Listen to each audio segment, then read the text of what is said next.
তো প্রত্যেকটি রাজনৈতিক দলই কিন্তু তাদের ইস্তাহার প্রকাশ করে দিয়েছে, বাকি রয়ে গেছে বিজেপি।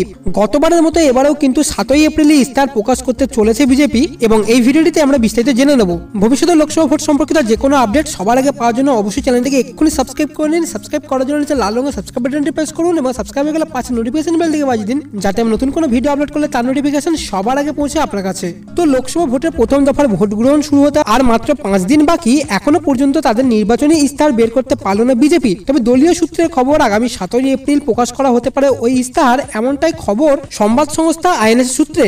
গত লোকসভা নির্বাচনের সময় 7ই এপ্রিল তাদের ইস্তাহার প্রকাশ করেছিল বিজেপি। তবে এবার নির্বাচন কমিশন জানিয়ে দিয়েছে ভোট গ্রহণের 48 ঘন্টার মধ্যে কোনো দল তার ইস্তাহার প্রকাশ করতে পারবে না।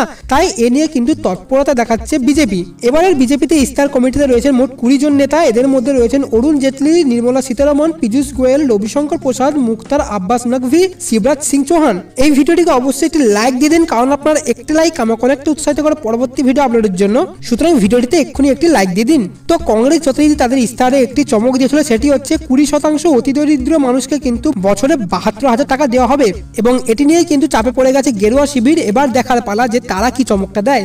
উল্লেখ্য যে এবার লোকসভা নির্বাচন হচ্ছে 7 দফায়, শেষ হবে 19 মে এবং ফল প্রকাশ করা হবে আগামী 23 মে। এবং সেই সঙ্গে জানিয়ে রাখি আপনাদের, এই ফল প্রকাশটা কিন্তু একটু হলেও পিছিয়ে যেতে পারে, এবং ফলাফল প্রকাশে যদি দেরি হয় তো সেটার কারণ হবে ভিভিপ্যাট মেশিনে যে স্লিপ সেটি গোনার জন্যই। আপনি কোন দলকে সাপোর্ট করছেন অবশ্যই নিচে কমেন্ট করে জানাবেন। এই ভিডিওটিকে অবশ্যই সকলের সাথে শেয়ার করে দেবেন। দেখা হচ্ছে পরবর্তী ভিডিওতে। এখনকার মতো এতটুকুই। Have a nice day.